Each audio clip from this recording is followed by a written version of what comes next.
उत्तर प्रदेश के उत्तरी भाग में स्थित प्रयागराज, जो पहले इलाहाबाद के नाम से जाना जाता था, भारत का एक पवित्र धार्मिक स्थल है। यहाँ गंगा, यमुना और अदृश्य सरस्वती नदियों का संगम होता है, जिसे त्रिवेणी संगम कहा जाता है। ये शहर अपने समृद्ध सांस्कृतिक विरासत, धार्मिक महत्वता और भव्य परंपराओं के लिए मशहूर है। पौराणिक मान्यताओं के अनुसार इस नगर का प्राचीन नाम प्रयाग था। कहा जाता है कि चारों वेदों की रचना के बाद ब्रह्मा ने यहाँ यज्ञ किया था, जिसके कारण इसे यज्ञ भूमि कहा गया। प्राचीन काल से प्रयागराज एक अत्यंत पवित्र और महत्वपूर्ण स्थल रहा है। मुगल सम्राट अकबर ने इस स्थल की धार्मिक महत्ता को देखते हुए यहाँ एक किला बनवाया था। इतिहास के अनुसार ये क्षेत्र पुरापाषाण काल से ही मानव सभ्यता का केंद्र रहा है।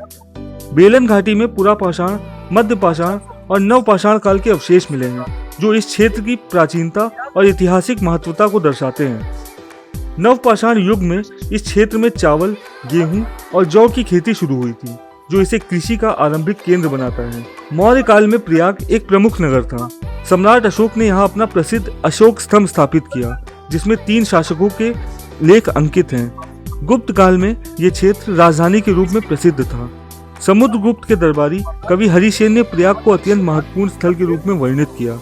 यहाँ 448 सीई में गुप्त सम्राटों के अभिलेख भी मिले हैं। प्रयागराज के घाटों की परंपरा अत्यंत प्राचीन है। संगम घाट, दशाश्वमेध घाट और रसूलाबाद घाट जैसे स्थल धार्मिक अनुष्ठान और स्नान के लिए प्रसिद्ध हैं। कहा जाता है कि महाभारत काल में धर्मराज युधिष्ठिर ने भी यहाँ अपने पूर्वजनों की आत्मा की शांति के लिए प्रार्थना की थी। मुगल काल में अकबर ने यहाँ एक भव्य किला बनवाया, जिसमें भारतीय और फारसी वास्तुकला का मिश्रण देखने को मिलता है। इस किले में अशोक स्तंभ, जोधाबाई महल, पातालपुरी मंदिर और अक्षयवाट का पेड़ जैसे ऐतिहासिक स्थल हैं। अंग्रेजों के शासन के दौरान 1764 के बक्सर युद्ध के बाद इलाहाबाद उनका अधिकार हो गया। 1801 में उन्होंने अवध के नवाब को संधि के लिए मजबूर कर इलाहाबाद को अपने शासन में शामिल कर लिया। स्वतंत्रता आंदोलन के दौरान इलाहाबाद ने एक महत्वपूर्ण भूमिका निभाई। ये भारतीय नवजागरण और राष्ट्रीय आंदोलन का केंद्र बन गया। महात्मा गांधी और अन्य नेताओं ने यहाँ कई आंदोलन का नेतृत्व किया। इस प्रकार प्रयागराज का ऐतिहासिक, धार्मिक और सांस्कृतिक महत्व सदियों से बना हुआ है और ये आज भी देश के सबसे प्रतिष्ठित शहरों में से एक है। यहाँ पर 1888, 1892 और 1910 में मशहूर जॉर्ज यूल, उमेश चंद्र बनर्जी और सर विलियम वेडरबर्न ने अध्यक्षता की थी। महारानी विक्टोरिया के द्वारा 1858 में जारी की गई घोषणा को मिंटो पार्क में उस समय के वाइसरॉय लॉर्ड कैनिंग ने पढ़ा था। इलाहाबाद में नेहरू परिवार का पैतृक आवास आनंद भवन और स्वराज भवन स्थित है। इलाहाबाद ने भारतीय राष्ट्रीय कांग्रेस के उदारवादी और समाजवादी नेताओं को एक मंच प्रदान किया।